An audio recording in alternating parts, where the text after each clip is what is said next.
مسلمان قرآن سے محبت کرتے ہیں، قرآن کا احترام کرتے ہیں، قرآن سے برکت حاصل کرتے ہیں، قرآن سے شفا حاصل کرتے ہیں، قرآن کی تلاوت کرتے ہیں۔ جب کسی کی وفات ہو جائے تو قرآن پڑھ کر کس طرح سے دعائیں کرتے ہیں۔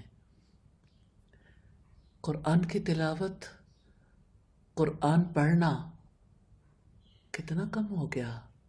فجر کا قرآن تو یوں لگتا ہے سوسائٹی سے مفقود ہو گیا، لیکن جو لوگ قرآن پڑھتے بھی ہیں وہ بھی قرآن سے ویسا اثر نہیں لیتے جیسا اثر وہ لوگ لیتے تھے جنہوں نے قرآن نازل ہونے کا دور پایا تھا۔ ان پر ایک ایک آیت کا ایسے اثر ہوتا تھا کہ خوف سے کانپتے تھے، ان کا عمل کرنے کا شوق بڑھتا ہی جاتا تھا۔ میں تاریخ اسلامی سے کچھ واقعات آپ کی نظر کرنا چاہتی ہوں۔ سیدنا مالک بن ثعلبہ ایک دولت مند صحابی تھے۔ ایک دن نبی صلی اللہ علیہ وسلم نے اس آیت کی تلاوت کی، وَالَّذِينَ يَكْنِزُونَ الذَّهَبَ وَالْفِضَّةَ، جو لوگ سونا چاندی جمع کرتے ہیں۔ آپ نے ان پر ہونے والے عذاب کا تذکرہ کیا۔ اتفاق سے حضرت مالک کا گزر ہوا، یہ آیت سن کر ان پر غشی طاری ہو گئی۔ ہوش میں آئے تو نبی صلی اللہ علیہ وسلم کی خدمت میں حاضر ہو کر عرض کیا، اے اللہ کے رسول، میرے ماں باپ آپ پر قربان، کیا یہ آیت ان لوگوں کی شان میں نازل ہوئی ہے جو سونا چاندی جمع کرتے ہیں؟ آپ نے فرمایا ہاں۔ بولے شام ہونے تک مالک کے پاس 1 درہم اور 1 دینار نہیں ہوگا۔ شام تک انہوں نے اپنی کل دولت خیرات کر دی۔ اللہ اکبر! اس کا یہ مطلب نہیں ہے کہ آپ دولت رکھ نہیں سکتے، لیکن انہوں نے اس دولت کی وجہ سے جو خوف محسوس کیا، اس کے بعد اس سے نجات پانے میں ہی اپنی عافیت سمجھی۔ سیدنا عبداللہ بن عمر کا بیان ہے کہ عہد نبوت میں ہم لوگ اس خوف کے مارے عورتوں سے ہنسی خوشی باتیں نہیں کرتے تھے کہ مبادا اس کے بارے میں کوئی آیت نازل نہ ہو جائے، لیکن آپ صلی اللہ علیہ وسلم کے وصال کے بعد یہ خاموشی کی مہر ٹوٹ گئی۔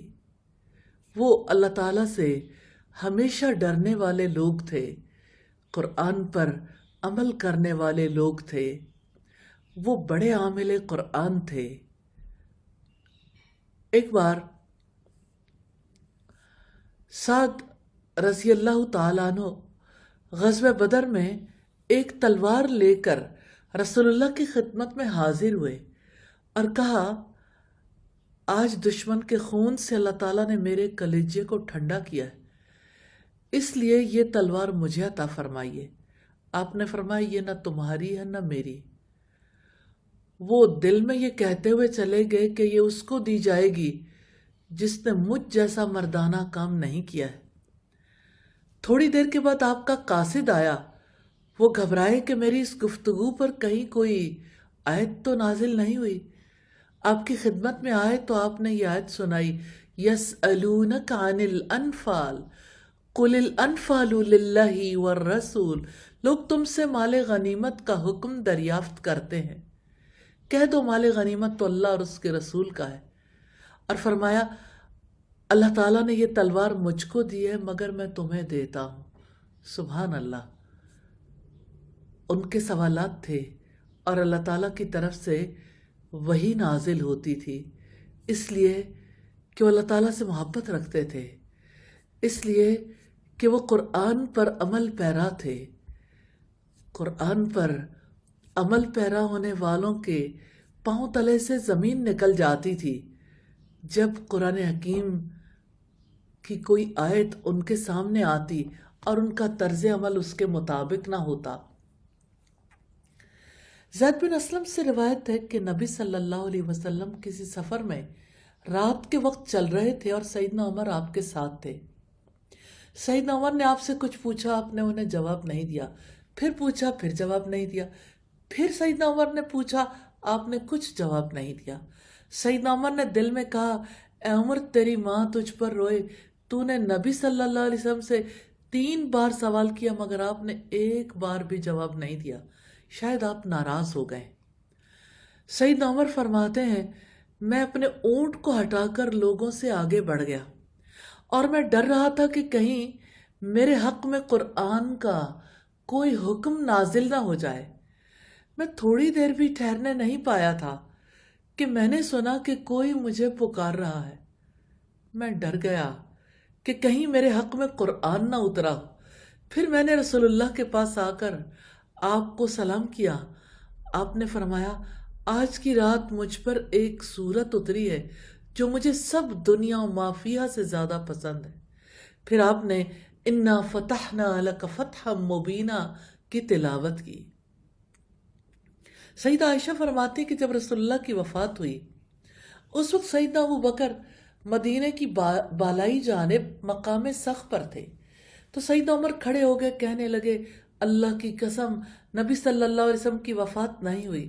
سیدنا عمر سمجھتے تھے کہ آپ کو موت نہیں آئی اور اللہ تعالیٰ آپ کو اٹھائے گا، اور وہ کہہ رہے تھے کہ کئی لوگوں کے ہاتھ اور ٹانگیں کاٹ ڈالیں گے جنہوں نے کہا کہ اللہ کے رسول صلی اللہ علیہ وسلم کی وفات ہو گئی۔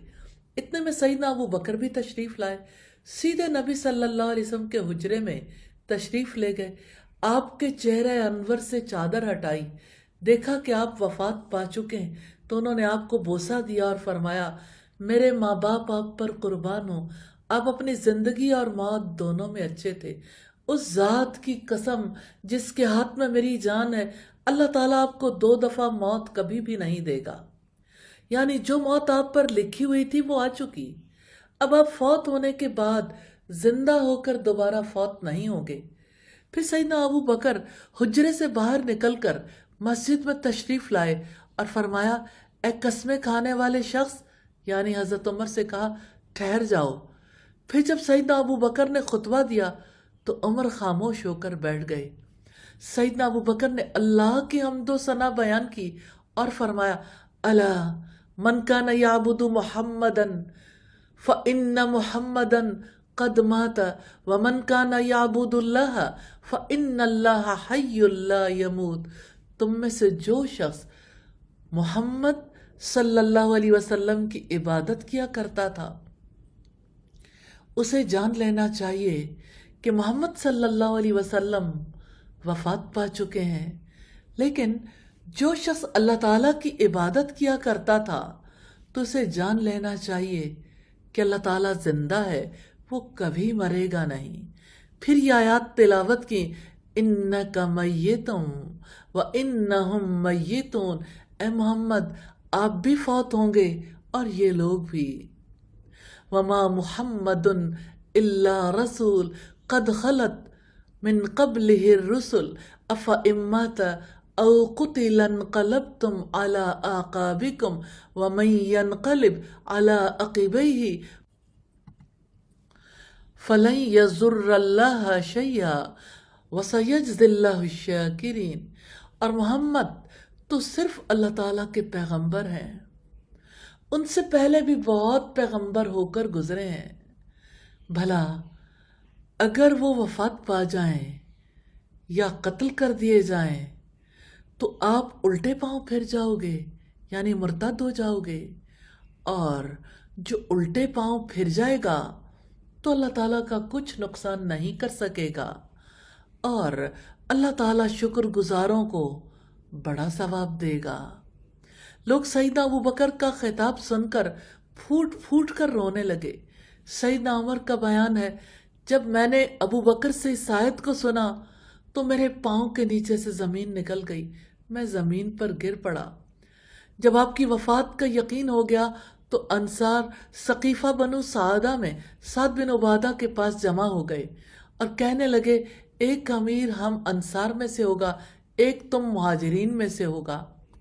جب اس بات کا علم دوسرے صحابہ کو ہوا تو سیدنا ابو بکر، سیدنا عمر اور سیدنا ابو عبیدہ ابن الجراح ثقیفہ میں چلے گئے۔ سیدنا عمر گفتگو کرنے لگے لیکن آپ نے انہیں منع کر دیا۔ سیدنا عمر فرماتے میں نے گفتگو اس لیے کرنی چاہی کہ میں نے ایک مضمون تیار کر رکھا تھا جو مجھے بہت پسند آ رہا تھا۔ مجھے یہ ڈر تھا کہ اس مضمون کا سیدنا ابو بکر کو پتہ نہ چل جائے، لیکن جب سیدنا ابو بکر نے گفتگو شروع کی اور بہت ہی عمدہ گفتگو کی، آپ نے اس گفتگو میں یہ بھی فرمایا تھا، نحن الامراء وانتم الوزراء، ہم قریش امیر ہوں گے اور تم انصار ہمارے وزیر ہوں گے۔ لیکن حضرت خباب بن منذر نے فرمایا، اللہ کی قسم ہم اس فیصلے کو تسلیم نہیں کریں گے۔ سیدنا ابو بکر نے فرمایا، نہیں، ہم امیر ہوں گے اور تم وزیر ہوگے، کیونکہ قریش تمام عرب میں سے شہرت کے لحاظ سے افضل ہیں اور حسب و نسب کے اعتبار سے بھی افضل ہیں، اس لیے تم عمر کی یا ابو عبیدہ کی بیعت کر لو۔ سیدنا عمر نے فرمایا، اے ابو بکر ہم آپ کی بیعت کریں گے کیونکہ آپ ہمارے سردار ہیں اور ہم میں سے سب سے بہتر اور اللہ کے رسول کے نزدیک سب سے زیادہ پیارے تھے۔ پھر سیدنا عمر نے سیدنا ابو بکر کا ہاتھ پکڑا، ان سے بیعت کی، پھر لوگوں نے بیعت کرنی شروع کر دی۔ ایک شخص نے کہا کہ تم نے سیدنا سعد بن عبادہ کی بیعت کی بجائے ابو بکر کی بیعت کر کے ان کو ہلاک کر دیا۔ سیدنا عمر نے فرمایا، اللہ اسے ہلاک کرے۔ اللہ اکبر، اللہ اکبر۔ وہ اللہ تعالیٰ سے محبت کرنے والے تھے، وہ جو سب سے قریب تھے، وہ جو اپنے ماں باپ اور اپنی جانیں بھی قربان کرنے والے تھے، وہ جو